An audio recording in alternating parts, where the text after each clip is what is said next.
욥기 41장 1절에서 34절 말씀 함께 읽겠습니다. 내가 낚시로 리워여단을 끌어낼 수 있겠느냐? 노끈으로 그 혀를 맬 수 있겠느냐? 너는 밧줄로 그 코를 꿰 수 있겠느냐? 갈고리로 그 아가미를 깰 수 있겠느냐? 그것이 어찌 네게 계속하여 간청하겠느냐? 부드럽게 내게 말하겠느냐? 어찌 그것이 너와 계약을 맺고 너는 그를 영원히 종으로 삼겠느냐? 네가 어찌 그것을 새를 가지고 놀듯 하겠으며 내 여종들을 위하여 그것을 메어 두겠느냐? 어찌 장사꾼들이 그것을 놓고 거래하겠으며 상인들이 그것을 나누어 가지겠느냐? 네가 능히 많은 창으로 그 가죽을 찌르거나 작사를 그 머리에 꽂을 수 있겠느냐? 내 손을 그것에게 얹어보라. 다시는 싸울 생각을 못하리라. 참으로 잡으려는 그의 희망은 헛된 것이니라. 그것의 모습을 보기만 해도 그는 기가 꺾이리라. 아무도 그것을 격동시킬 만큼 담대하지 못하거든 누가 내게 감히 대항할 수 있겠느냐? 누가 먼저 내게 주고 나로 하여금 갚게 하겠느냐? 온 천하에 있는 것이 다 내 것이니라. 내가 그것의 지체와 그것의 큰 용맹과 늠름한 체구에 대하여 잠잠하지 아니하리라. 누가 그것의 겉가죽을 벗기겠으며 그것에게 겹재가를 물릴 수 있겠느냐? 누가 그것의 턱을 벌릴 수 있겠느냐? 그의 둥근 이틀은 심히 두렵구나. 그의 질비한 비늘은 그의 자랑이로다. 튼튼하게 봉인하듯이 닫혀 있구나. 그것들이 서로 달라붙어 있어 바람이 그 사이로 지나가지 못하는구나. 서로 이어져 붙었으니 능히 나눌 수도 없구나. 그것이 재채기를 한즉 빛을 발하고 그것의 눈은 새벽의 눈꺼풀 빛 같으며 그것의 입에서는 횃불이 나오고 불꽃이 튀어나오며 그것의 콧구멍에서는 연기가 나오니 마치 갈대를 태울 때에 솥이 끓는 것과 같구나. 그의 입김은 숯불을 지피며 그의 입은 불길을 뿜는구나. 그것의 힘은 그의 목덜미에 있으니 그 앞에서는 절망만 감돌 뿐이구나. 그것의 살껍질은 서로 밀착되어 탄탄하여 움직이지 않는구나. 그것의 가슴은 돌처럼 튼튼하여 맷돌 아랫짝같이 튼튼하구나. 그것이 일어나면 용사라도 두려워하며 달아나리라. 칼이 그에게 꽂혀도 소용이 없고 창이나 투창이나 화살촉도 꽂히지 못하는구나. 그것이 쇠를 지푸라기같이 노술 썩은 나무같이 여기니 화살이라도 그것을 물리치지 못하겠고 물맷돌도 그에게는 겨같이 되는구나. 그것이 몽둥이도 지푸라기같이 여기고 창이 날아오는 소리를 우습게 여기며 그것의 아래쪽에는 날카로운 토기 조각 같은 것이 달려있고 그것이 지나갈 때는 진흙바닥에 도리깨로 친 자국을 남기는구나. 깊은 물을 솥에 물이 끓음 같게 하며 바다를 기름병같이 다루는도다. 그것의 뒤에서 빛나는 물줄기가 나오니 그는 깊은 바다를 백발로 만드는구나. 세상에는 그것과 비할 것이 없으니 그것은 두려움이 없는 것으로 지음받았구나.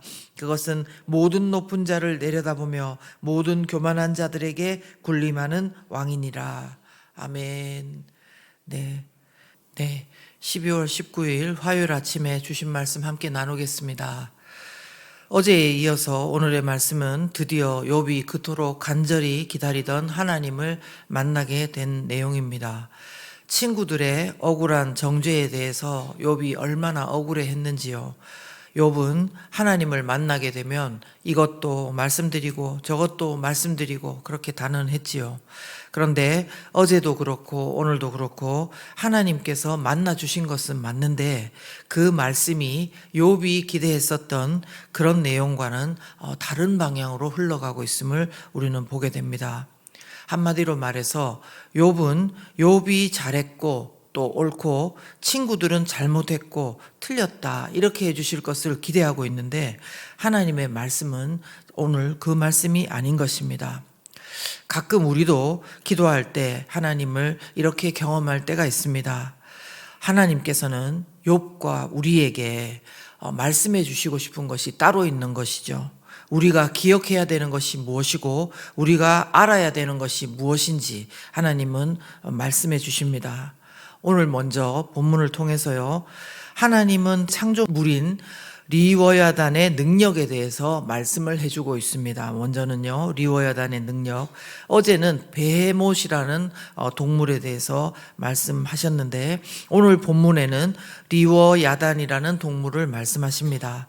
이는 성경학자들에 의하면요, 고대 근동 사람들에게 잘 알려진 강이나 바다에 살고 있는 동물, 상상의 동물이라고 하는 사람도 있고, 또 어떤 사람은 실제로 그 묘사가 명확한 걸로 봐서 실제가 아닌가 이렇게 하기도 한다고 합니다. 어쨌든 고대인들에게는 신적인 존재로 숭배를 받던 그런 동물의 이름이라는 것입니다. 그래서 13절, 14절을 보면은요, 누가라는 말로 시작을 하시면서 아무도 그 동물을 제어할 수 없음을 강조하고 있습니다.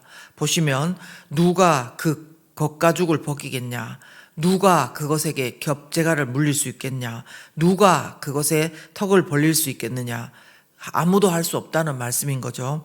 그리고 15절, 16절에 보면요, 그것의 비늘이 너무 튼튼하고 촘촘해서 바람도 그 사이로 지나가지 못한대요. 얼마나 촘촘하면 바람도 못 지나갈까요? 그죠?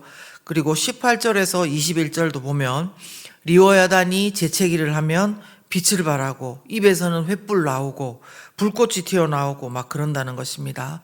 그리고 26절에도 보시면요, 칼이 그에게 꽂혀도 소용이 없대요. 창이나 투창이나 화살촉도 소용이 없대요. 그리고 27절에 보면 쇠를 지푸라기 같이 놋을 썩은 나무 같이 여긴다는 것입니다. 완전히 어마어마하게 강력하고 누구도 공격해도 안 된다는 그런 것에 대한 설명을 하고 계시는 것입니다. 그런데 우리는 삶 속에서 실제로 리워야단과 같은 동물은 아니라 할지라도요, 이런 힘을 가진 듯한 대상을 만날 때가 있습니다. 어떤 한 사람의 힘이 바늘 하나, 바람 하나도 지나지 않는 그런 사람처럼 느껴질 때도 있고요. 또 어떤 세력의 그 힘이 그렇게 느껴질 때도 있습니다. 그래서 아무리 내가 힘을 쓰고 노력을 해도 바뀌지 않는 누군가, 아니면 어떤 집단이 칼도 안 통하고 창도 안 통하고 투창도 소용없는 리워야단 같이 느껴질 수 있겠습니다. 그리고 쇠도 놋도 다 지푸라기요 썩은 나무같이 여기는 그런 권세와 힘이 있는 것 같이 여겨질 수 있고요. 그들이 내뿜는 재채기와 불꽃 가운데 속절없이 내가, 우리의 가족들이 녹아내리는 것 같은 그런 마음을 가질 때가 있는 것입니다. 그런데 이렇게 생각하고 그 상대를 만나면 당연히 22절의 말씀처럼 그 앞에서는 절망감만 있겠지요. 그러나 오늘 말씀을 통해서 하나님께서는 그것이 아니라고 말씀해 주십니다. 두 번째, 하나님은 그렇게 우리가 지금 말하는 대단한 리워야단의 창조주시고 이 모든 상황의 주관자라는 것을 말씀해 주고 계시다는 것입니다. 하나님은 오늘 본문을 통해서요, 리워야단의 그 능력이 얼마나 큰지를 말씀해 주면서 인간의 힘으로 어찌해 보려는 노력이 헛됨을 말씀해 주십니다. 1절에서 8절 말씀을 보면 되는데요, 1절을 보시면 낚시로 리워야단을 끌어낼 수 있겠느냐? 없다는 말씀이죠. 2절에 보시면 밧줄과 갈고리로 그 코를, 아가미를 깰 수 있겠느냐? 없다는 것입니다. 이것도 저것도 안 된다는 것입니다. 무슨 약속을 할 수도 없고 달랠 수도 없고 제어가 안 된다는 것입니다. 우리의 시도 역시 그렇다는 것입니다. 그 문제가 우리가 하면은 뭔가 될 것 같아서 이것도 시도해보고 저것도 시도해보지만 우리에게는 그 문제가 크다는 것입니다. 9절과 10절에 하나님 뭐라고 말씀하시는지 읽어보실까요? 참으로 잡으려는 그의 희망은 헛된 것이니라. 그것의 모습을 보기만 해도 기가 꺾이리라. 아무도 그것을 격동시킬 만큼 담대하지 못하거든 누가 내게 감히 대항할 수 있겠느냐. 이렇게 말씀하십니다. 그렇습니다, 여러분. 하나님의 이 말씀을 우리가 오늘 마음 가운데 잘 새길 수 있기를 바랍니다. 우리의 잡으려는 희망, 뭔가를 내가 굴복시켜 보겠다는 그 희망이 헛되다고 말씀하십니다. 우리는 그것의 모습을 보면 볼수록 들으면 들을수록 기가 꺾일 수밖에 없는 존재인 것이죠. 이것으로 우리의 오늘을 낭비하지 말라는 것입니다. 하나님께서 창조하신 하나의 동물도 우리가 어떻게 할 수 없는 그런 존재라면 과연 하나님의 능력은 얼마나 크시며 그 전지하심은 얼마나 크신지 이 시간 욥에게 우리에게 한번 가늠해 보라는 것입니다. 아무리 우리의 시야가 넓다 해도 나 옆에 몇 명 기껏 옆에 도시 이 정도일 것입니다. 그러나 하나님은 온 세계의 창조주시고 모든 것의 주인이고 모든 상황의 주관자이십니다. 10절 말씀, 아무도 그것을 리워야단을 격동시킬 만큼 담대하지 못하거든 누가 감히 내게 대응할 수 있겠느냐, 이렇게 말씀하시는 것입니다. 여러분, 하나님께서는 분명히 욥기 1장의 말씀을 통해서 우리가 알고 있지만 욥을 하나님을 경외하고 그와 같이 정직하고 악에서 떠난 자가 없다고 칭찬하신 말씀이 맞습니다.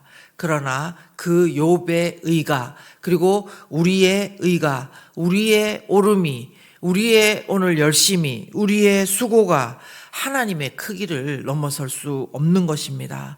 하나님의 지혜와 사랑을 넘어설 수 없는 것입니다. 11절 말씀이 저는 오늘 마음 가운데 굉장히 많이 남는데요. 누가 먼저 내게 주고 나로 하여금 갚게 하겠느냐는 것입니다. 아무도 하나님께 먼저 주고 하나님이 주시지 않았는데 우리가 하나님 앞에 갚을 능력이 있는 사람이 없는 것입니다. 누가 먼저 내게 주고 나로 하여금 갚게 하겠느냐. 온 천하에 있는 것이 다 내 것이니라. 아멘이십니까? 욥의 의도, 우리의 모든 삶과 모든 노력과 모든 수고, 이 모든 것 먼저 하나님께서 하나님의 것을 우리에게 주셨기에 가능한 것입니다. 그리고 우리가 얻은 구원 무엇입니까? 하나님의 독생자 아들 예수 그리스도를 우리에게 아낌없이 먼저 주셨기 때문에 우리가 있는 것입니다. 하나님께서는 지금까지도 우리를 인도해 오신 하나님이십니다. 우리의 오늘을 살아가면서 또다시 우리는 리워야단과도 같은 우리의 걱정과 문제에 눌릴 것입니다. 우리가 위협당할 것입니다. 그렇다 할지라도요, 우리가 눈을 들어, 믿음의 눈을 들어 더 크신 하나님, 우리가 감당할 수 없는 사랑과 그 모든 것으로 우리에게 주시고 인도해 주신 하나님을 기억하며 오늘 하루도 기도하며 나아갈 수 있기를 예수 그리스도 이름으로 축원합니다. 이 시간 함께 기도하겠습니다. 혹시 우리의 마음에 리워야단과 같이 우리의 마음을 짓누르는 절대적인 것 같이 짓누르는 것이 있습니까? 그렇다면 그것에 위협 가운데 절망하고 있는 우리의 모습을 직시하면서 그보다 더 크신 하나님, 그 모든 것보다 더 크신 주인이신 하나님, 창조주이신 하나님을 바라볼 수 있는 믿음 더하여 주시옵소서. 그래서 이 상황을, 이 고통을, 이 고난을 이겨나갈 수 있도록 하나님의 주신 절대적인 사랑, 아무도 갚을 수 없는 그 사랑과 능력과 힘으로 우리를 인도하시는 그 하나님을 의지하면서 우리의 모든 상황들을 하나님 앞에 내려놓고 이 시간 기도하겠습니다.